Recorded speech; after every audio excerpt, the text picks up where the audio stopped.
I'm not a real fan of using the tax code to socially and economically engineer. I think we oftentimes do far more harm than good. And I want to lay out an example in Milwaukee for Mr. Watson, because you kind of touched on this. There's a great program I visited a number of years ago called the ACTS, A-C-T-S housing program.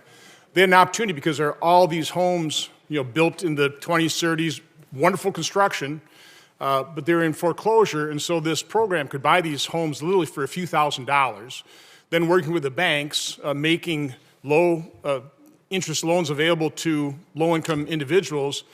Literally for $30,000, $40,000, they could renovate a home, put a lot of sweat equity in, and it worked great. I mean, they were cutting their rental payments from, by hundreds of dollars a month. It was a great program working. When I visited them a couple of years ago, they were complaining that these tax credits, federal tax credits, going in the pockets of developers were causing developers to dramatically increase the cost of that housing, and then it was going to more gentrified neighborhoods, and all of a sudden they couldn't buy these homes. It was really hampering a very successful program. So that's just one example. But I want to focus my questions on, I think, a statement Ms. Geno talked about, that we simply can't, the market simply can't supply low-cost housing. Why? I mean, again, I see the costs. You've got land, you got labor, you got construction.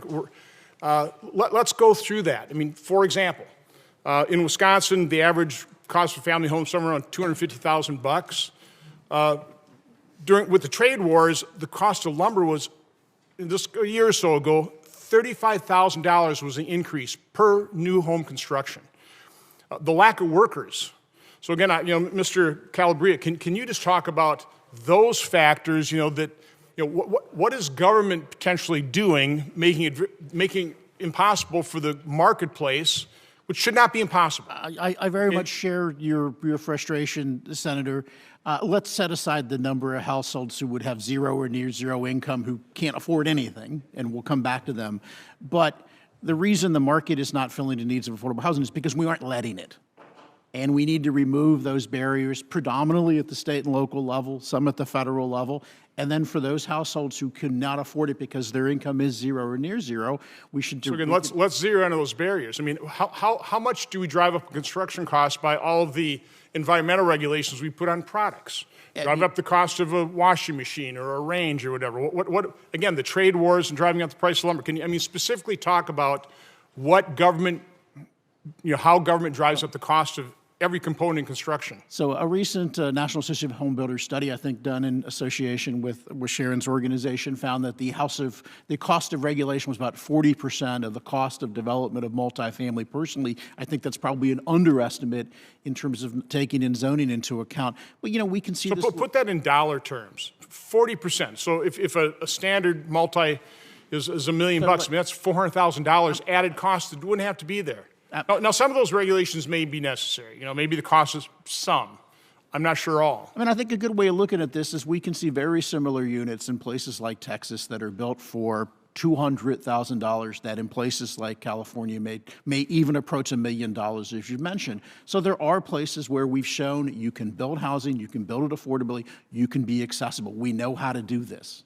So again, just for ease of calculation, let's say $1 million piece of property.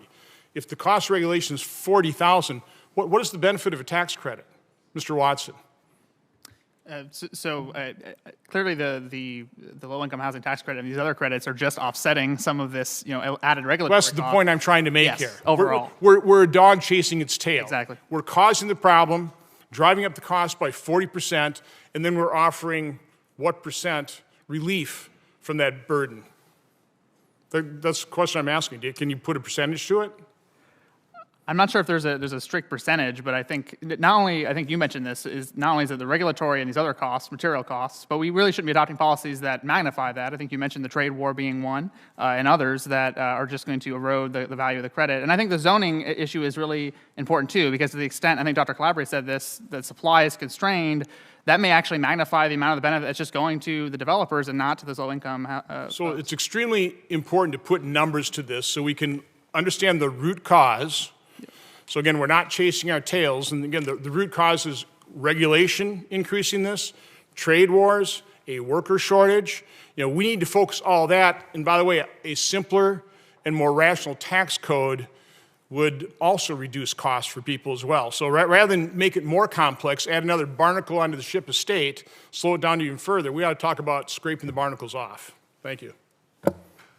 Hey, thank you, Senator Johnson. Senator Carper is next. Thanks, Mr. Chairman. Welcome, one and all. Welcome to Delaware. So, there's an outpost here.